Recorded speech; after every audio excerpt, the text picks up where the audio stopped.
안녕하십니까? 지혜의 숲을 거닐며 역사의 향기를 맡는 시간입니다.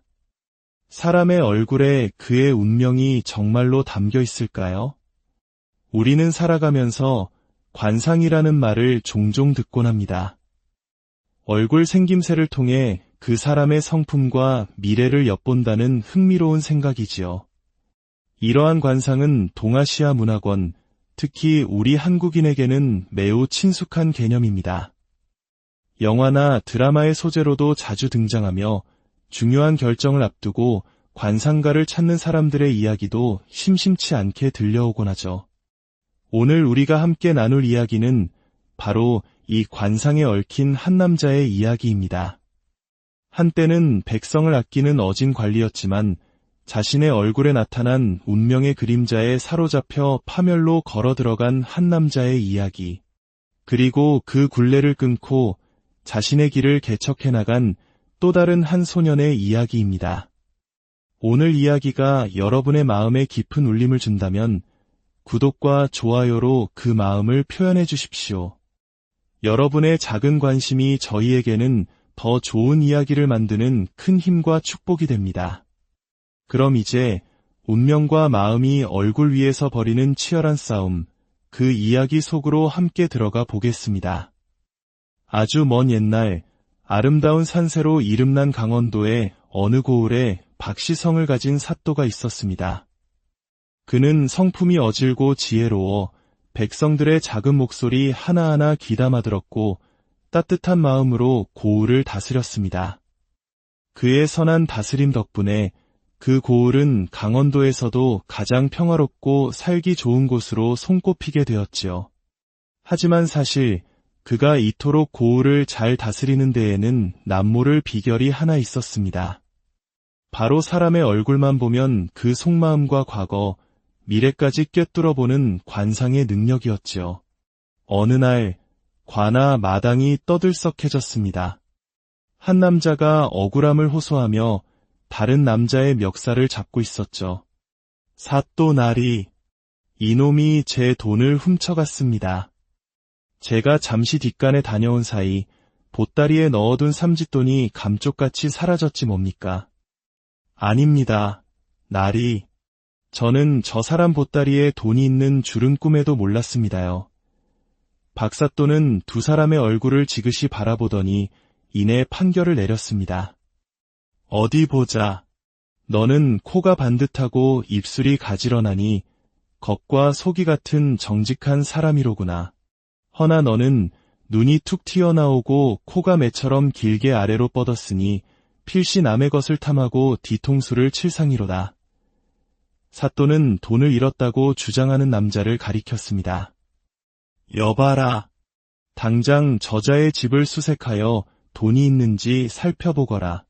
제 놈이 돈을 숨겨놓고는 애먼 사람을 도둑으로 몰아이득을 취하려는 것이 분명하다.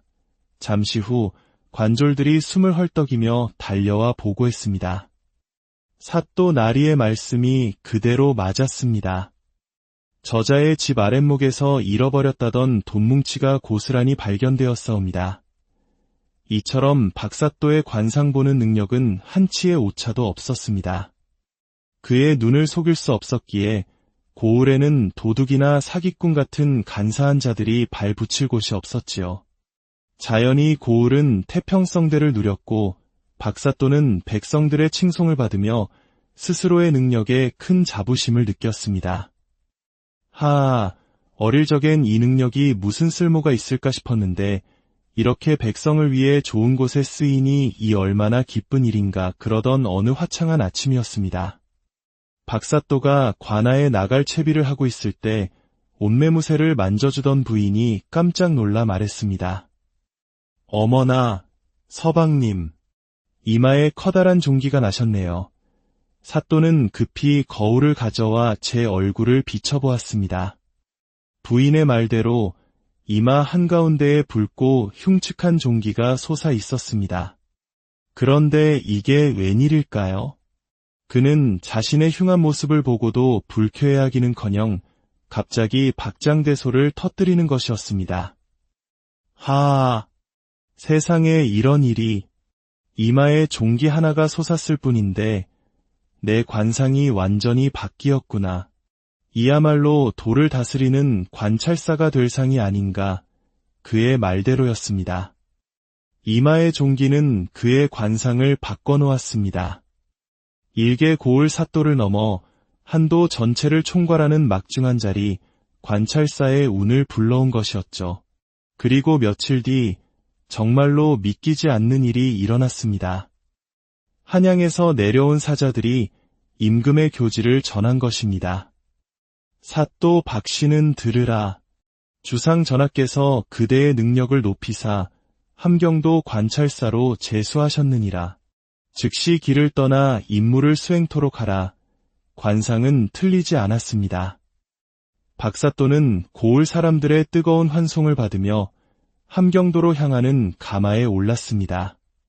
부인과 함께 새로운 미래에 대한 부푼 꿈을 이야기하며 행복에 겨워 서로를 마주보았죠. 부인, 그동안 고생 많았소. 이제 함경도에 가서 더 많은 백성을 보살피며 잘 살아봅시다.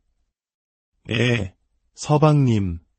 언제나 곁에서 서방님을 보필할 터이니 함경도를 가장 살기 좋은 곳으로 이끌어주셔요. 두 사람이 설레는 마음에 살며시 입을 맞추려던 그 순간 가마가 돌뿌리에 걸려 크게 덜컹였습니다. 그리고 그 바람에 두 사람의 이마가 세게 부딪혔지요. 아야! 바로 그때였습니다. 부인이 비명을 질렀습니다. 깍! 서방님, 이마가... 사또가 놀라 다시 거울을 보니 이마의 종기가 부딪힌 충격으로 터져 피가 흐르고 있었습니다. 그런데 문제는 종기가 터지며 흉한 상처가 남자 그의 관상이 또다시 바뀌어 버렸다는 것이었습니다. 이럴 수가. 상이 또 바뀌다니. 관찰사가 되기는 하나 결국엔 암행어사에게 목숨을 잃을 팔자로구나. 순식간에 천국에서 지옥으로 떨어진 기분이었습니다. 함경도로 가는 내내 박사또의 머릿속은 오직 하나의 생각으로 가득 찼습니다. 내가 암행어사에게 죽을 운명이라니. 도대체 무슨 잘못을 했기에 어떻게 해야 이 끔찍한 팔자에서 벗어날 수 있단 말인가. 그렇게 죽음에 대한 공포에 사로잡혀 길을 가던 중 갑자기 가마가 멈춰 섰습니다. 무슨 일이냐? 날이 옛 아이 하나가 길을 막고 비켜주질 않습니다. 사또가 가마에서 내려보니 10서너 살쯤 되어 보이는 남루한 행색의 소년이 눈물을 흘리며 길 한가운데를 막고 서 있었습니다. 가마꾼이 호통을 쳤습니다. 이놈! 내가 감히 누구의 행차를 막는 것이냐? 이분은 새로 부임하시는 함경도 관찰사 날이시다. 썩 비키지 못할까? 하지만 아이는 꿈쩍도 하지 않고 그 자리에 털썩 주저앉아 애원했습니다. 관찰사 나리, 부디 제 아버지를 살려주십시오. 아버지가 병에 걸려 쓰러지셨는데 며칠째 일어나지 못하고 계십니다. 가마꾼이 아이를 억지로 끌어내려 할 때 박사또가 그를 제지했습니다. 그만두어라. 저 아이의 눈물이 보이지 않느냐. 박사또는 아이에게 천천히 다가갔습니다. 그리고 아이의 얼굴을 빤히 들여다보는 순간 그의 온몸이 얼어붙는 듯했습니다. 소년의 얼굴에는 훗날 나라의 기강을 바로 세우고 탐관오리를 벌할 바로 그 암행어사의 상이 뚜렷하게 나타나 있었기 때문입니다. 이 아이가 나를 죽일 그 암행어사란 말인가. 순간 그의 머릿속에 섬뜩한 계획 하나가 스쳐 지나갔습니다. 그는 이내 온화한 미소를 지으며 아이에게 말했습니다. 아이야, 내 집이 어디더냐? 내가 너의 아비를 살펴줄 터이니 어서 길을 안내하거라. 박사또는 아이를 따라 금방이라도 쓰러질 듯한 초가집으로 향했습니다. 방 안에 들어서자 아이의 아버지는 이미 싸늘한 시신이 되어 있었습니다. 아이는 아버지가 죽었다는 사실을 믿지 못하고 오열했지만 박사또는 그런 아이를 위로하며 따뜻하게 말했습니다. 이제부터는 내가 너의 아비가 되어주마. 나를 따라 관아로 가자. 함경도 관아에 도착하자 박사또가 길에서 만난 고아를 양자로 들였다는 소문이 파다하게 퍼졌습니다. 백성들은 새로 부임한 관찰사의 인자함에 감탄하며 칭송을 아끼지 않았지요. 소년의 이름은 길수였습니다. 박사또는 길수를 친아들처럼 아끼고 보살폈습니다. 좋은 옷을 입히고 좋은 음식을 먹이고 글 공부도 시켰습니다. 길수 또한 그런 박사또를 친아버지처럼 따르며 은혜에 보답하고자 매일 아침 저녁으로 문안 인사를 드렸지요. 그렇게 몇 년의 세월이 흘러 길수는 어느덧 17의 늠름한 청년으로 자라났습니다. 이제 두 사람은 누가 보아도 다정한 부자 사이였습니다. 아버지, 안녕히 주무셨습니까? 그래, 우리 아들 왔느냐. 하지만 박사또의 마음속에는 시커먼 독이 자라고 있었습니다. 그는 매일 밤 길수의 얼굴을 보며 생각했습니다. 저 놈이 크면 클수록 암행어사의 관상이 더욱 뚜렷해지는구나. 더 늦기 전에 처리해야 한다. 그러던 어느 날부터 박사또는 바쁘다는 핑계로 길수의 인사를 받지 않고 피하기 시작했습니다. 길수는 아버지가 자신을 귀찮아하는 것이라 생각하며 속으로 깊은 상처를 받았습니다. 그렇게 보름이 지났을 무렵 박사또가 드디어 길수를 불렀습니다. 하지만 그의 얼굴은 쳐다보지도 않은 채 종이 한 장을 내밀었습니다. 길수야, 이것은 내 아버지의 새로운 묘자리 지도다. 내가 명당 자리를 하나 봐두었으니 내가 직접 가서 확인하고 오너라. 길수는 아버지가 자신을 피한 것이 돌아가신 생부의 묘자리를 알아보기 위함이었다는 사실에 감동의 눈물을 흘리며 큰 절을 올렸습니다. 감사합니다, 아버지. 정말 감사합니다. 다음 날 길수는 아버지가 알려준 산을 향해 길을 떠났습니다. 한참을 걸어 약속된 장소에 도착했지만 그곳은 명당과는 거리가 먼 인적 드문 척박한 산기슭이었습니다. 길수가 주위를 두리번거리던 바로 그때 수많은 사내들이 나타나 그를 에워쌌습니다. 그들은 바로 산적이었습니다. 이놈들, 무엇하는 개냐. 나는 함경도 관찰사님의 명을 받고 온 사람이다. 길수의 외침에 산적 두목이 비웃으며 말했습니다. 껄껄, 우리도 그분께 명을 받고 왔다. 바로 내 놈을 죽이라는 명을 말이다. 말도 안 돼. 아버지께서 그러실 리가 없어. 관찰사 나리께서 그러시더군. 본인은 암행어사에게 죽을 관상인데 하필 내 놈이 바로 그 암행어사가 될 관상이라고. 그래서 본인이 죽기 전에 먼저 내 놈을 없애라 명하셨다. 산적 두목은 품에서 칼을 꺼내 길수의 이마를 그었습니다. 이마에 흉이 지면 절대 관직에 오를 수 없는 상이 된다고 하더군. 혹시 모를 복수를 막으려면 죽이는 게 확실하겠지. 이마에서 피가 흘러내리는 순간 길수는 깨달았습니다. 자신을 아들처럼 아껴주던 아버지의 모든 행동이 자신을 죽이기 위한 치밀한 계획이었음을. 산적이 칼을 높이 쳐들자 길수는 필사적으로 그의 다리를 걷어차고 도망치기 시작했습니다. 수많은 산적들이 그를 뒤쫓았고 길수는 앞만 보고 달렸습니다.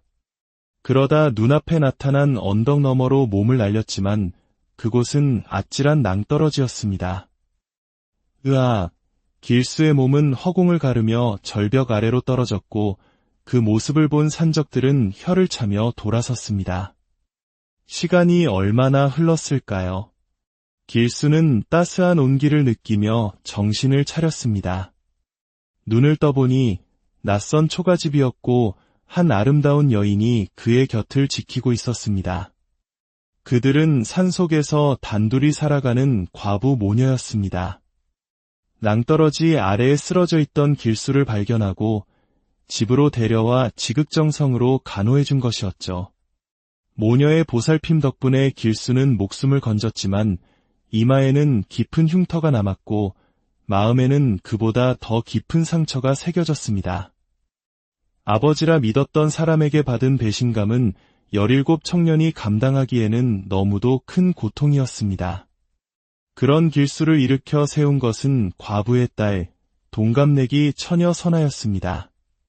밝고 따뜻한 마음씨를 가진 선아, 덕분에 길수는 점차 마음의 상처를 회복하고 다시 살아갈 용기를 얻었습니다. 그리고 결심했습니다. 반드시 복수하겠다. 나를 이리 만든 박사또에게 반드시 죗값을 치르게 하겠다. 복수를 위해서는 힘이 필요했습니다. 그러기 위해서는 과거에 급제하여 높은 자리에 올라야만 했지요. 길수는 낮에는 나무를 해 모녀의 은혜에 보답하고 밤에는 마을 훈장님 댁 뒷마당에 몰래 숨어들어 어깨너머로 글공부를 했습니다. 그는 배움의 대가로 훈장님의 곳간에 자신이 해온 나무를 몰래 채워놓곤 했지요. 어느 날 밤 길수는 훈장님에게 발각되고 말았습니다. 하지만 훈장님은 그의 사정을 듣고 돈 한 푼 받지 않고 가르침을 베풀어준 그의 성실함과 양심에 감동하여 그를 제자로 받아주었습니다.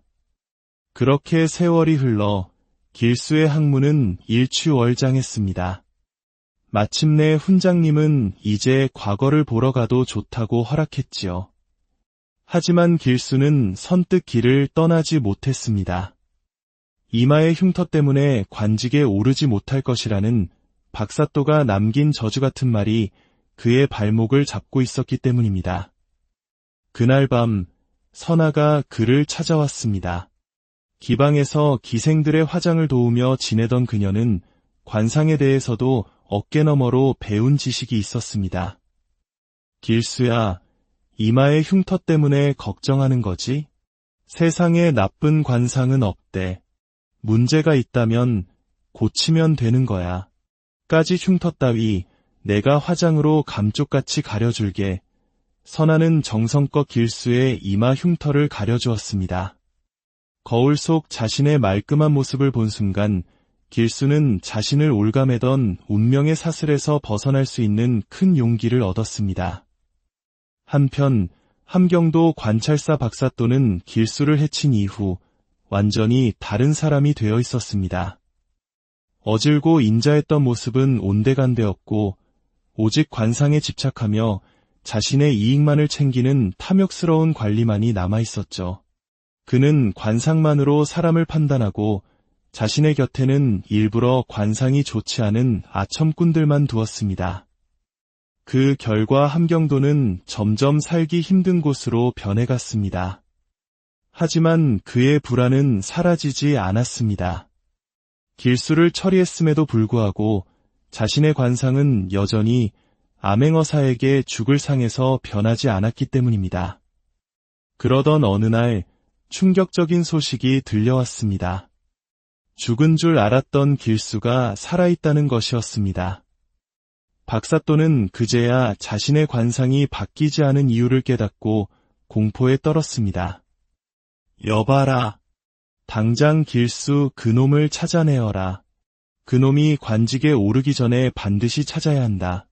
박사또는 길수를 보살펴 주었던 산속 모녀와 훈장님을 잡아들여 모진 고문을 가하며 길수의 행방을 캐물었지만 그들은 끝까지 입을 열지 않았습니다.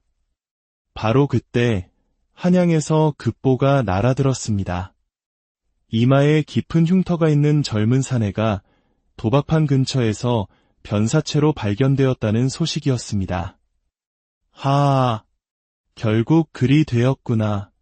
내가 관직에 오르지 못할 상으로 만들어놨으니 결국 암행어사가 되지 못하고 죽게 된 게야.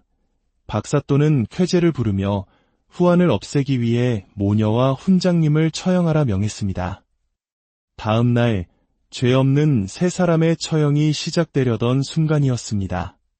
박사또의 곁을 지키던 눈매가 흐리멍텅하고 관상이 좋지 않아 그가 직접 뽑았던 도사가 조심스럽게 입을 열었습니다.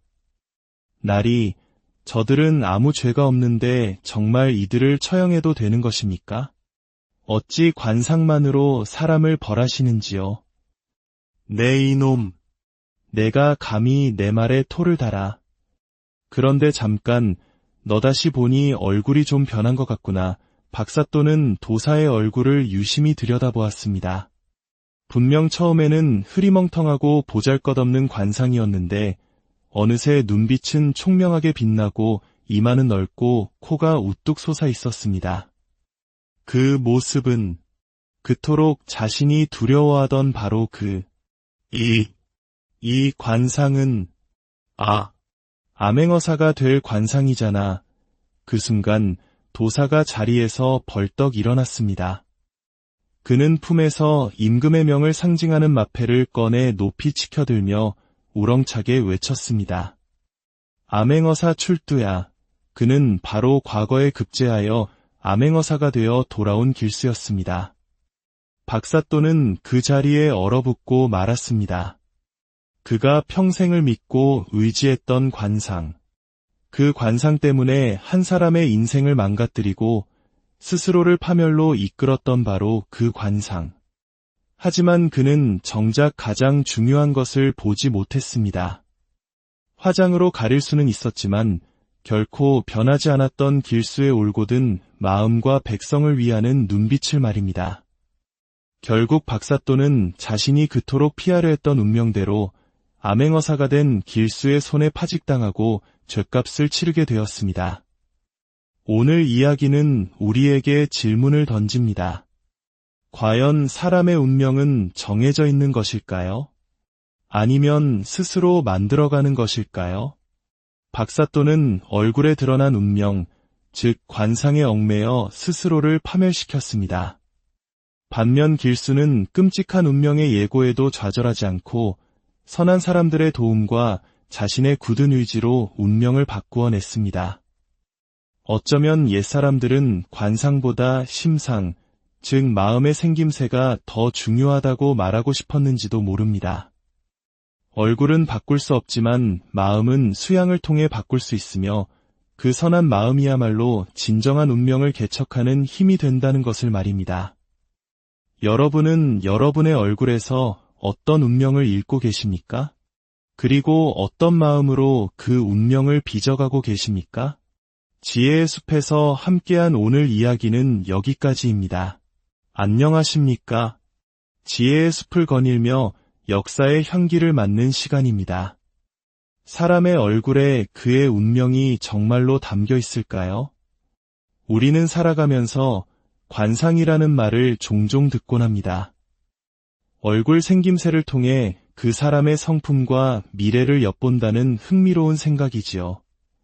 이러한 관상은 동아시아 문화권, 특히 우리 한국인에게는 매우 친숙한 개념입니다. 영화나 드라마의 소재로도 자주 등장하며 중요한 결정을 앞두고 관상가를 찾는 사람들의 이야기도 심심치 않게 들려오곤 하죠. 오늘 우리가 함께 나눌 이야기는 바로 이 관상에 얽힌 한 남자의 이야기입니다. 한때는 백성을 아끼는 어진 관리였지만 자신의 얼굴에 나타난 운명의 그림자에 사로잡혀 파멸로 걸어 들어간 한 남자의 이야기. 그리고 그 굴레를 끊고 자신의 길을 개척해 나간 또 다른 한 소년의 이야기입니다. 오늘 이야기가 여러분의 마음에 깊은 울림을 준다면 구독과 좋아요로 그 마음을 표현해 주십시오. 여러분의 작은 관심이 저희에게는 더 좋은 이야기를 만드는 큰 힘과 축복이 됩니다. 그럼 이제 운명과 마음이 얼굴 위에서 벌이는 치열한 싸움, 그 이야기 속으로 함께 들어가 보겠습니다. 아주 먼 옛날 아름다운 산세로 이름난 강원도의 어느 고을에 박시성을 가진 사또가 있었습니다. 그는 성품이 어질고 지혜로워 백성들의 작은 목소리 하나하나 귀담아 들었고 따뜻한 마음으로 고을을 다스렸습니다. 그의 선한 다스림 덕분에 그 고을은 강원도에서도 가장 평화롭고 살기 좋은 곳으로 손꼽히게 되었지요. 하지만 사실 그가 이토록 고을을 잘 다스리는 데에는 남모를 비결이 하나 있었습니다. 바로 사람의 얼굴만 보면 그 속마음과 과거, 미래까지 꿰뚫어보는 관상의 능력이었지요. 어느 날 관아 마당이 떠들썩해졌습니다. 한 남자가 억울함을 호소하며 다른 남자의 멱살을 잡고 있었죠. 사또 나리, 이놈이 제 돈을 훔쳐갔습니다. 제가 잠시 뒷간에 다녀온 사이 보따리에 넣어둔 삼짓돈이 감쪽같이 사라졌지 뭡니까? 아닙니다. 나리. 저는 저 사람 보따리에 돈이 있는 줄은 꿈에도 몰랐습니다요. 박사또는 두 사람의 얼굴을 지그시 바라보더니 이내 판결을 내렸습니다. 어디 보자. 너는 코가 반듯하고 입술이 가지런하니 겉과 속이 같은 정직한 사람이로구나. 허나 너는 눈이 툭 튀어나오고 코가 매처럼 길게 아래로 뻗었으니 필시 남의 것을 탐하고 뒤통수를 칠 상이로다. 사또는 돈을 잃었다고 주장하는 남자를 가리켰습니다. 여봐라. 당장 저자의 집을 수색하여 돈이 있는지 살펴보거라. 제 놈이 돈을 숨겨놓고는 애먼 사람을 도둑으로 몰아이득을 취하려는 것이 분명하다. 잠시 후 관졸들이 숨을 헐떡이며 달려와 보고했습니다. 사또 나리의 말씀이 그대로 맞았습니다. 저자의 집 아랫목에서 잃어버렸다던 돈뭉치가 고스란히 발견되었사옵니다. 이처럼 박사또의 관상 보는 능력은 한치의 오차도 없었습니다. 그의 눈을 속일 수 없었기에 고을에는 도둑이나 사기꾼 같은 간사한 자들이 발붙일 곳이 없었지요. 자연히 고을은 태평성대를 누렸고 박사또는 백성들의 칭송을 받으며 스스로의 능력에 큰 자부심을 느꼈습니다. 하하, 어릴 적엔 이 능력이 무슨 쓸모가 있을까 싶었는데 이렇게 백성을 위해 좋은 곳에 쓰이니 이 얼마나 기쁜 일인가 그러던 어느 화창한 아침이었습니다. 박사또가 관아에 나갈 채비를 하고 있을 때 옷매무새를 만져주던 부인이 깜짝 놀라 말했습니다. 어머나, 서방님. 이마에 커다란 종기가 나셨네요. 사또는 급히 거울을 가져와 제 얼굴을 비춰보았습니다. 부인의 말대로 이마 한가운데에 붉고 흉측한 종기가 솟아 있었습니다. 그런데 이게 웬일일까요? 그는 자신의 흉한 모습을 보고도 불쾌해하기는커녕 갑자기 박장대소를 터뜨리는 것이었습니다. 하하, 세상에 이런 일이. 이마에 종기 하나가 솟았을 뿐인데 내 관상이 완전히 바뀌었구나. 이야말로 도를 다스리는 관찰사가 될 상이 아닌가. 그의 말대로였습니다. 이마의 종기는 그의 관상을 바꿔놓았습니다. 일개 고을 사또를 넘어 한도 전체를 총괄하는 막중한 자리, 관찰사의 운을 불러온 것이었죠.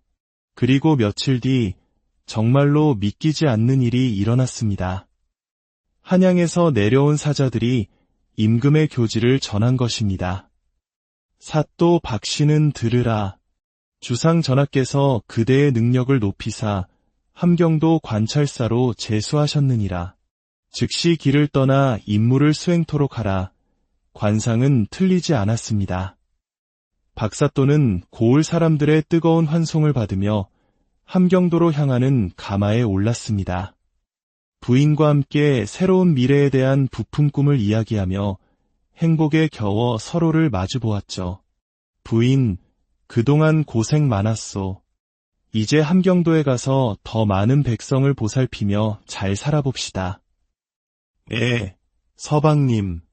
언제나 곁에서 서방님을 보필할 터이니 함경도를 가장 살기 좋은 곳으로 이끌어주셔요. 두 사람이 설레는 마음에 살며시 입을 맞추려던 그 순간 가마가 돌뿌리에 걸려 크게 덜컹였습니다. 그리고 그 바람에 두 사람의 이마가 세게 부딪혔지요. 아야! 바로 그때였습니다. 부인이 비명을 질렀습니다. 깍! 서방님, 이마가. 사또가 놀라 다시 거울을 보니 이마의 종기가 부딪힌 충격으로 터져 피가 흐르고 있었습니다.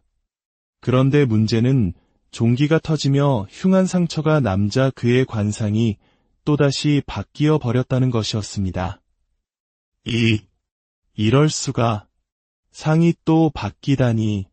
관찰사가 되기는 하나 결국엔 암행어사에게 목숨을 잃을 팔자로구나. 순식간에 천국에서 지옥으로 떨어진 기분이었습니다. 함경도로 가는 내내 박사또의 머릿속은 오직 하나의 생각으로 가득 찼습니다. 내가 암행어사에게 죽을 운명이라니. 도대체 무슨 잘못을 했기에 어떻게 해야 이 끔찍한 팔자에서 벗어날 수 있단 말인가.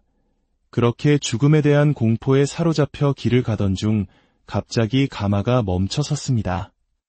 무슨 일이냐? 날이 옛 아이 하나가 길을 막고 비켜주질 않습니다. 사또가 가마에서 내려보니 열서너 살쯤 되어 보이는 남루한 행색의 소년이 눈물을 흘리며 길 한가운데를 막고 서 있었습니다. 가마꾼이 호통을 쳤습니다. 이놈! 내가 감히 누구의 행차를 막는 것이냐? 이분은 새로 부임하시는 함경도 관찰사 날이시다. 썩 비키지 못할까? 하지만 아이는 꿈쩍도 하지 않고 그 자리에 털썩 주저앉아 애원했습니다. 관찰사 나리, 부디 제 아버지를 살려주십시오. 아버지가 병에 걸려 쓰러지셨는데 며칠째 일어나지 못하고 계십니다. 가마꾼이 아이를 억지로 끌어내려 할 때 박사또가 그를 제지했습니다. 그만두어라. 저 아이의 눈물이 보이지 않느냐. 박사또는 아이에게 천천히 다가갔습니다. 그리고 아이의 얼굴을 빤히 들여다보는 순간 그의 온몸이 얼어붙는 듯했습니다. 소년의 얼굴에는 훗날 나라의 기강을 바로 세우고 탐관오리를 벌할 바로 그 암행어사의 상이 뚜렷하게 나타나 있었기 때문입니다. 이 아이가 나를 죽일 그 암행어사란 말인가. 순간 그의 머릿속에 섬뜩한 계획 하나가 스쳐 지나갔습니다. 그는 이내 온화한 미소를 지으며 아이에게 말했습니다. 아이야, 내 집이 어디더냐? 내가 너의 아비를 살펴줄 터이니 어서 길을 안내하거라. 박사또는 아이를 따라 금방이라도 쓰러질 듯한 초가집으로 향했습니다. 방 안에 들어서자 아이의 아버지는 이미 싸늘한 시신이 되어 있었습니다. 아이는 아버지가 죽었다는 사실을 믿지 못하고 오열했지만 박사또는 그런 아이를 위로하며 따뜻하게 말했습니다. 이제부터는 내가 너의 아비가 되어주마. 나를 따라 관아로 가자. 함경도 관아에 도착하자 박사또가 길에서 만난 고아를 양자로 들였다는 소문이 파다하게 퍼졌습니다. 백성들은 새로 부임한 관찰사의 인자함에 감탄하며 칭송을 아끼지 않았지요. 소년의 이름은 길수였습니다. 박사또는 길수를 친아들처럼 아끼고 보살폈습니다. 좋은 옷을 입히고 좋은 음식을 먹이고 글 공부도 시켰습니다. 길수 또한 그런 박사또를 친아버지처럼 따르며 은혜에 보답하고자 매일 아침 저녁으로 문안 인사를 드렸지요. 그렇게 몇 년의 세월이 흘러 길수는 어느덧 17의 늠름한 청년으로 자라났습니다. 이제 두 사람은 누가 보아도 다정한 부자 사이였습니다. 아버지, 안녕히 주무셨습니까? 그래, 우리 아들 왔느냐. 하지만 박사또의 마음속에는 시커먼 독이 자라고 있었습니다. 그는 매일 밤 길수의 얼굴을 보며 생각했습니다. 저 놈이 크면 클수록 암행어사의 관상이 더욱 뚜렷해지는구나. 더 늦기 전에 처리해야 한다. 그러던 어느 날부터 박사또는 바쁘다는 핑계로 길수의 인사를 받지 않고 피하기 시작했습니다. 길수는 아버지가 자신을 귀찮아하는 것이라 생각하며 속으로 깊은 상처를 받았습니다. 그렇게 보름이 지났을 무렵 박사또가 드디어 길수를 불렀습니다.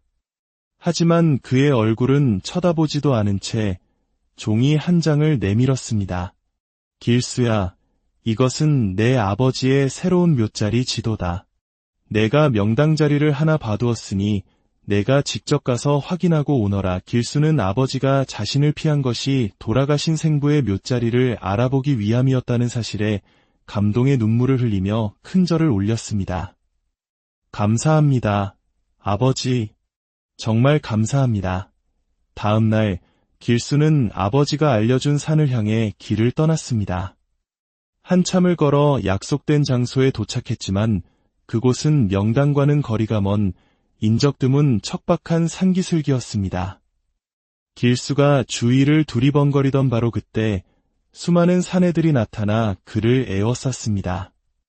그들은 바로 산적이었습니다. 이놈들 무엇하는 개냐. 나는 함경도 관찰사님의 명을 받고 온 사람이다. 길수의 외침에 산적 두목이 비웃으며 말했습니다. 껄껄, 우리도 그분께 명을 받고 왔다. 바로 내 놈을 죽이라는 명을 말이다. 말도 안 돼. 아버지께서 그러실 리가 없어. 관찰사 나리께서 그러시더군. 본인은 암행어사에게 죽을 관상인데 하필 내 놈이 바로 그 암행어사가 될 관상이라고. 그래서 본인이 죽기 전에 먼저 내 놈을 없애라 명하셨다. 산적 두목은 품에서 칼을 꺼내 길수의 이마를 그었습니다. 이마에 흉이 지면 절대 관직에 오를 수 없는 상이 된다고 하더군. 혹시 모를 복수를 막으려면 죽이는 게 확실하겠지. 이마에서 피가 흘러내리는 순간 길수는 깨달았습니다. 자신을 아들처럼 아껴주던 아버지의 모든 행동이 자신을 죽이기 위한 치밀한 계획이었음을. 산적이 칼을 높이 쳐들자 길수는 필사적으로 그의 다리를 걷어차고 도망치기 시작했습니다. 수많은 산적들이 그를 뒤쫓았고 길수는 앞만 보고 달렸습니다.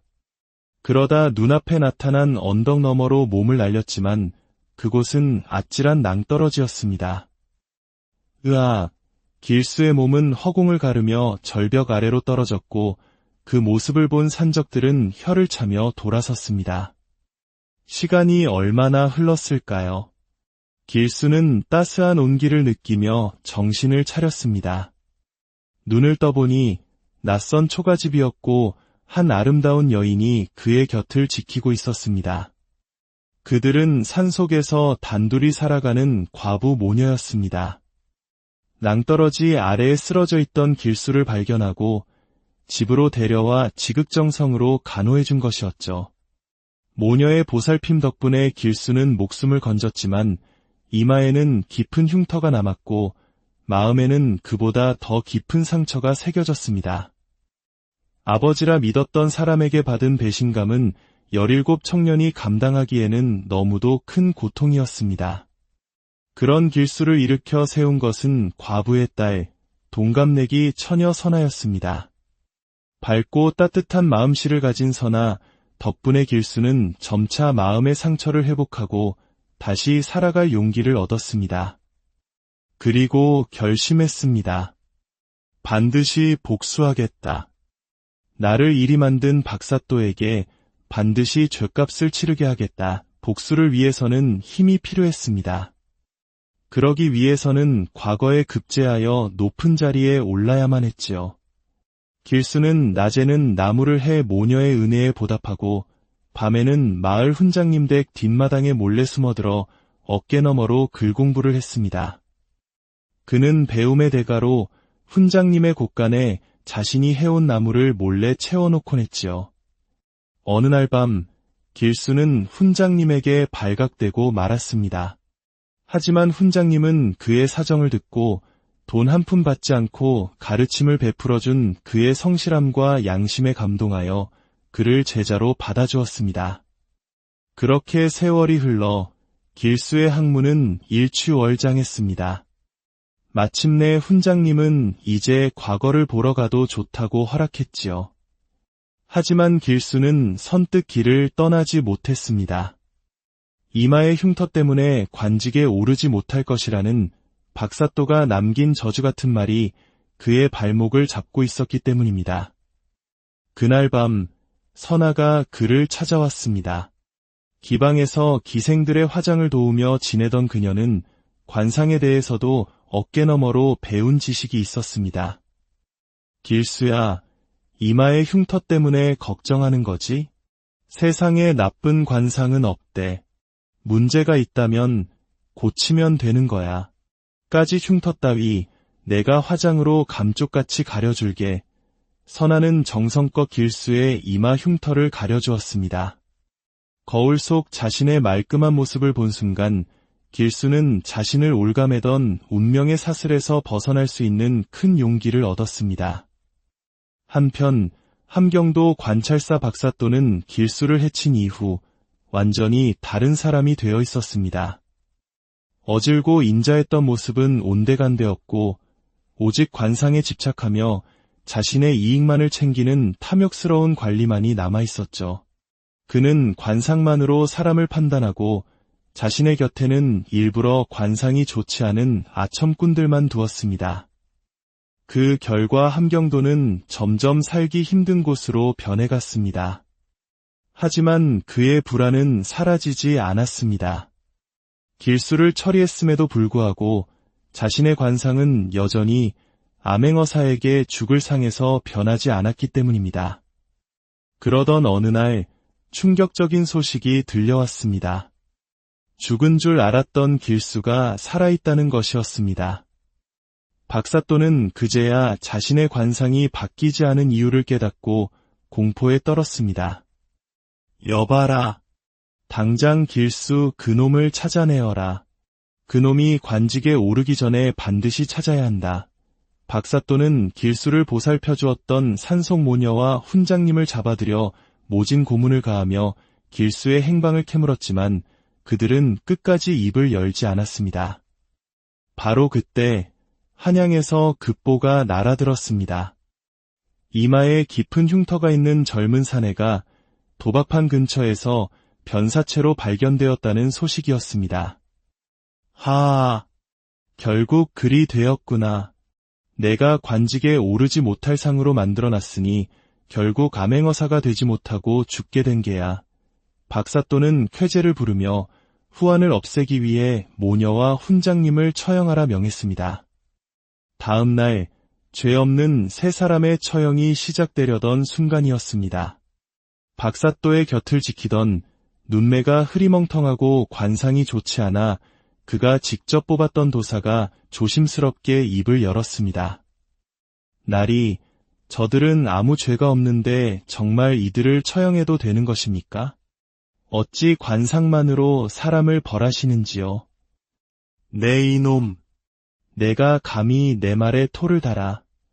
그런데 잠깐 너다시 보니 얼굴이 좀 변한 것 같구나. 박사또는 도사의 얼굴을 유심히 들여다보았습니다. 분명 처음에는 흐리멍텅하고 보잘것없는 관상이었는데 어느새 눈빛은 총명하게 빛나고 이마는 넓고 코가 우뚝 솟아 있었습니다. 그 모습은 그토록 자신이 두려워하던 바로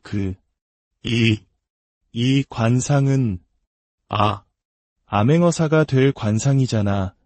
그 순간 도사가 자리에서 벌떡 일어났습니다. 그는 품에서 임금의 명을 상징하는 마패를 꺼내 높이 치켜들며 우렁차게 외쳤습니다. 암행어사 출두야. 그는 바로 과거에 급제하여 암행어사가 되어 돌아온 길수였습니다. 박사또는 그 자리에 얼어붙고 말았습니다. 그가 평생을 믿고 의지했던 관상. 그 관상 때문에 한 사람의 인생을 망가뜨리고 스스로를 파멸로 이끌었던 바로 그 관상. 하지만 그는 정작 가장 중요한 것을 보지 못했습니다. 화장으로 가릴 수는 있었지만 결코 변하지 않았던 길수의 올곧은 마음과 백성을 위하는 눈빛을 말입니다. 결국 박사또는 자신이 그토록 피하려 했던 운명대로 암행어사가 된 길수의 손에 파직당하고 죗값을 치르게 되었습니다. 오늘 이야기는 우리에게 질문을 던집니다. 과연 사람의 운명은 정해져 있는 것일까요? 아니면 스스로 만들어가는 것일까요? 박사또는 얼굴에 드러난 운명, 즉 관상에 얽매여 스스로를 파멸시켰습니다. 반면 길수는 끔찍한 운명의 예고에도 좌절하지 않고 선한 사람들의 도움과 자신의 굳은 의지로 운명을 바꾸어 냈습니다.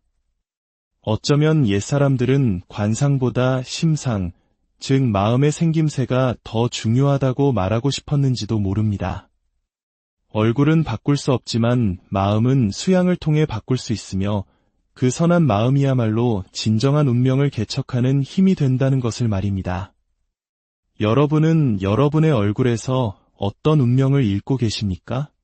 그리고 어떤 마음으로 그 운명을 빚어가고 계십니까? 지혜의 숲에서 함께한 오늘 이야기는 여기까지입니다. 안녕하십니까?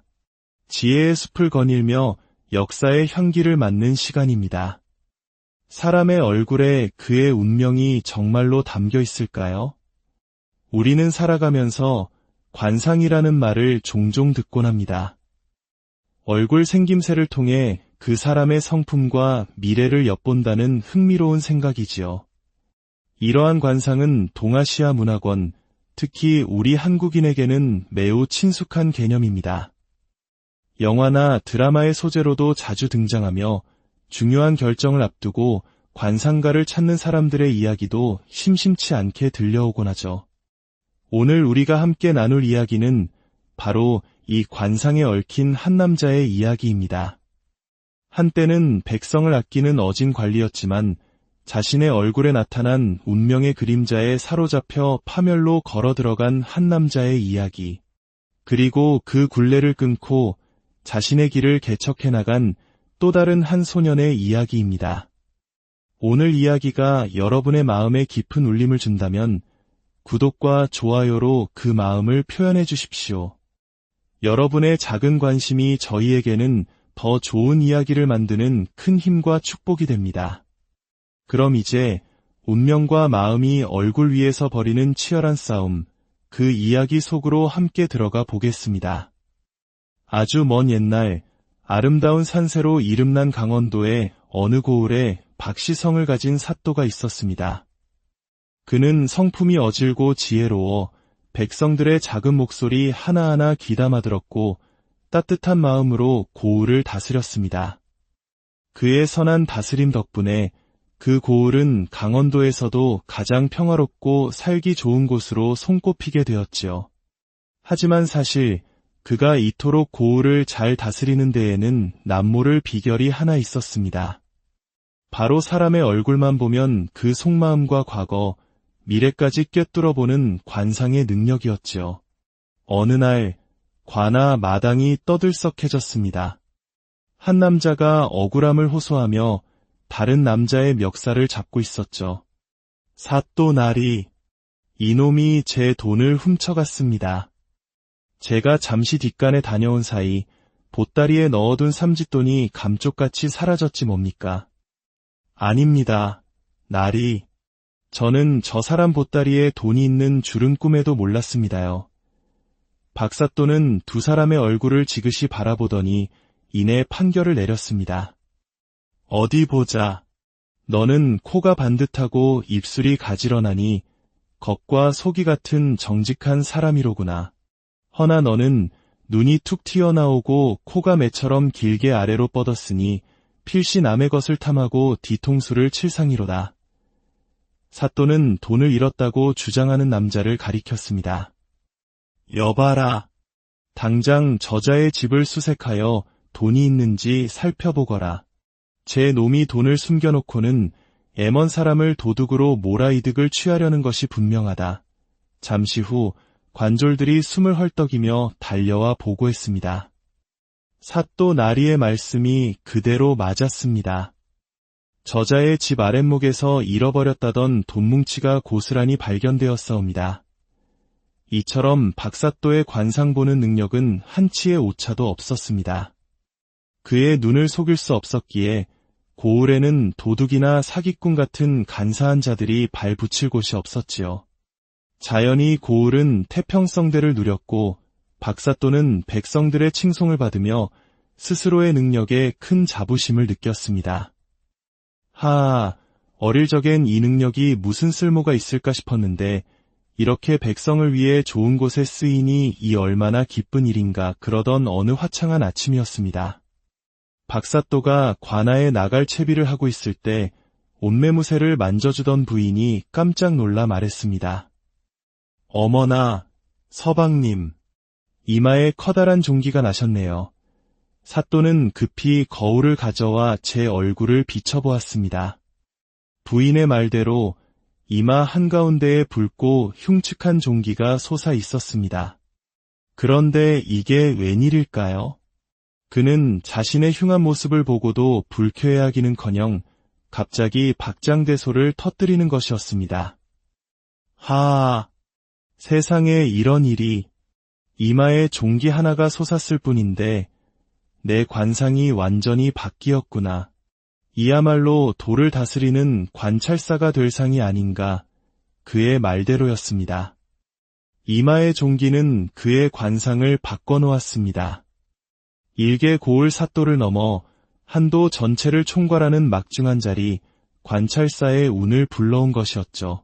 그리고 며칠 뒤 정말로 믿기지 않는 일이 일어났습니다. 한양에서 내려온 사자들이 임금의 교지를 전한 것입니다. 사또 박씨는 들으라. 주상 전하께서 그대의 능력을 높이사 함경도 관찰사로 제수하셨느니라. 즉시 길을 떠나 임무를 수행토록 하라. 관상은 틀리지 않았습니다. 박사또는 고을 사람들의 뜨거운 환송을 받으며 함경도로 향하는 가마에 올랐습니다. 부인과 함께 새로운 미래에 대한 부푼 꿈을 이야기하며 행복에 겨워 서로를 마주보았죠. 부인, 그동안 고생 많았소. 이제 함경도에 가서 더 많은 백성을 보살피며 잘 살아봅시다. 예, 서방님. 언제나 곁에서 서방님을 보필할 터이니 함경도를 가장 살기 좋은 곳으로 이끌어 주셔요. 두 사람이 설레는 마음에 살며시 입을 맞추려던 그 순간 가마가 돌뿌리에 걸려 크게 덜컹였습니다. 그리고 그 바람에 두 사람의 이마가 세게 부딪혔지요. 아야! 바로 그때였습니다. 부인이 비명을 질렀습니다. 깍! 서방님, 이마가. 사또가 놀라 다시 거울을 보니 이마의 종기가 부딪힌 충격으로 터져 피가 흐르고 있었습니다. 그런데 문제는 종기가 터지며 흉한 상처가 남자 그의 관상이 또다시 바뀌어 버렸다는 것이었습니다. 이럴 수가. 상이 또 바뀌다니. 관찰사가 되기는 하나 결국엔 암행어사에게 목숨을 잃을 팔자로구나. 순식간에 천국에서 지옥으로 떨어진 기분이었습니다. 함경도로 가는 내내 박사또의 머릿속은 오직 하나의 생각으로 가득 찼습니다. 내가 암행어사에게 죽을 운명이라니. 도대체 무슨 잘못을 했기에 어떻게 해야 이 끔찍한 팔자에서 벗어날 수 있단 말인가. 그렇게 죽음에 대한 공포에 사로잡혀 길을 가던 중 갑자기 가마가 멈춰 섰습니다. 무슨 일이냐? 날이 옛 아이 하나가 길을 막고 비켜주질 않습니다. 사또가 가마에서 내려보니 10서너 살쯤 되어 보이는 남루한 행색의 소년이 눈물을 흘리며 길 한가운데를 막고 서 있었습니다. 가마꾼이 호통을 쳤습니다. 이놈! 내가 감히 누구의 행차를 막는 것이냐? 이분은 새로 부임하시는 함경도 관찰사 날이시다. 썩 비키지 못할까? 하지만 아이는 꿈쩍도 하지 않고 그 자리에 털썩 주저앉아 애원했습니다. 관찰사 나리, 부디 제 아버지를 살려주십시오. 아버지가 병에 걸려 쓰러지셨는데 며칠째 일어나지 못하고 계십니다. 가마꾼이 아이를 억지로 끌어내려 할 때 박사또가 그를 제지했습니다. 그만두어라. 저 아이의 눈물이 보이지 않느냐. 박사또는 아이에게 천천히 다가갔습니다. 그리고 아이의 얼굴을 빤히 들여다보는 순간 그의 온몸이 얼어붙는 듯했습니다. 소년의 얼굴에는 훗날 나라의 기강을 바로 세우고 탐관오리를 벌할 바로 그 암행어사의 상이 뚜렷하게 나타나 있었기 때문입니다. 이 아이가 나를 죽일 그 암행어사란 말인가. 순간 그의 머릿속에 섬뜩한 계획 하나가 스쳐 지나갔습니다. 그는 이내 온화한 미소를 지으며 아이에게 말했습니다. 아이야, 내 집이 어디더냐? 내가 너의 아비를 살펴줄 터이니 어서 길을 안내하거라. 박사또는 아이를 따라 금방이라도 쓰러질 듯한 초가집으로 향했습니다. 방 안에 들어서자 아이의 아버지는 이미 싸늘한 시신이 되어 있었습니다. 아이는 아버지가 죽었다는 사실을 믿지 못하고 오열했지만 박사또는 그런 아이를 위로하며 따뜻하게 말했습니다.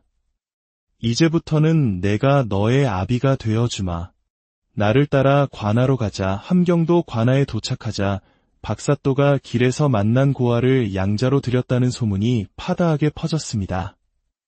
백성들은 새로 부임한 관찰사의 인자함에 감탄하며 칭송을 아끼지 않았지요. 소년의 이름은 길수였습니다. 박사또는 길수를 친아들처럼 아끼고 보살폈습니다. 좋은 옷을 입히고 좋은 음식을 먹이고 글 공부도 시켰습니다. 길수 또한 그런 박사또를 친아버지처럼 따르며 은혜에 보답하고자 매일 아침 저녁으로 문안 인사를 드렸지요. 그렇게 몇 년의 세월이 흘러 길수는 어느덧 17의 늠름한 청년으로 자라났습니다. 이제 두 사람은 누가 보아도 다정한 부자 사이였습니다. 아버지, 안녕히 주무셨습니까? 그래, 우리 아들 왔느냐. 하지만 박사또의 마음속에는 시커먼 독이 자라고 있었습니다. 그는 매일 밤 길수의 얼굴을 보며 생각했습니다. 저 놈이 크면 클수록 암행어사의 관상이 더욱 뚜렷해지는구나. 더 늦기 전에 처리해야 한다. 그러던 어느 날부터 박사또는 바쁘다는 핑계로 길수의 인사를 받지 않고 피하기 시작했습니다. 길수는 아버지가 자신을 귀찮아하는 것이라 생각하며 속으로 깊은 상처를 받았습니다. 그렇게 보름이 지났을 무렵 박사또가 드디어 길수를 불렀습니다. 하지만 그의 얼굴은 쳐다보지도 않은 채 종이 한 장을 내밀었습니다. 길수야, 이것은 내 아버지의 새로운 묘자리 지도다. 내가 명당 자리를 하나 봐두었으니 내가 직접 가서 확인하고 오너라. 길수는 아버지가 자신을 피한 것이 돌아가신 생부의 묘자리를 알아보기 위함이었다는 사실에 감동의 눈물을 흘리며 큰 절을 올렸습니다. 감사합니다, 아버지. 정말 감사합니다. 다음 날 길수는 아버지가 알려준 산을 향해 길을 떠났습니다. 한참을 걸어 약속된 장소에 도착했지만 그곳은 명당과는 거리가 먼 인적 드문 척박한 산기슭이었습니다. 길수가 주위를 두리번거리던 바로 그때 수많은 사내들이 나타나 그를 에워쌌습니다. 그들은 바로 산적이었습니다. 이놈들 무엇하는 개냐. 나는 함경도 관찰사님의 명을 받고 온 사람이다. 길수의 외침에 산적 두목이 비웃으며 말했습니다. 껄껄, 우리도 그분께 명을 받고 왔다. 바로 내 놈을 죽이라는 명을 말이다. 말도 안 돼. 아버지께서 그러실 리가 없어. 관찰사 나리께서 그러시더군. 본인은 암행어사에게 죽을 관상인데 하필 내 놈이 바로 그 암행어사가 될 관상이라고. 그래서 본인이 죽기 전에 먼저 내 놈을 없애라 명하셨다. 산적 두목은 품에서 칼을 꺼내 길수의 이마를 그었습니다. 이마에 흉이 지면 절대 관직에 오를 수 없는 상이 된다고 하더군. 혹시 모를 복수를 막으려면 죽이는 게 확실하겠지. 이마에서 피가 흘러내리는 순간 길수는 깨달았습니다. 자신을 아들처럼 아껴주던 아버지의 모든 행동이 자신을 죽이기 위한 치밀한 계획이었음을. 산적이 칼을 높이 쳐들자 길수는 필사적으로 그의 다리를 걷어차고 도망치기 시작했습니다. 수많은 산적들이 그를 뒤쫓았고 길수는 앞만 보고 달렸습니다. 그러다 눈앞에 나타난 언덕 너머로 몸을 날렸지만 그곳은 아찔한 낭떠러지였습니다. 으악! 길수의 몸은 허공을 가르며 절벽 아래로 떨어졌고 그 모습을 본 산적들은 혀를 차며 돌아섰습니다. 시간이 얼마나 흘렀을까요? 길수는 따스한 온기를 느끼며 정신을 차렸습니다. 눈을 떠보니 낯선 초가집이었고 한 아름다운 여인이 그의 곁을 지키고 있었습니다. 그들은 산속에서 단둘이 살아가는 과부 모녀였습니다. 낭떠러지 아래에 쓰러져 있던 길수를 발견하고 집으로 데려와 지극정성으로 간호해준 것이었죠. 모녀의 보살핌 덕분에 길수는 목숨을 건졌지만 이마에는 깊은 흉터가 남았고 마음에는 그보다 더 깊은 상처가 새겨졌습니다. 아버지라 믿었던 사람에게 받은 배신감은 17 청년이 감당하기에는 너무도 큰 고통이었습니다.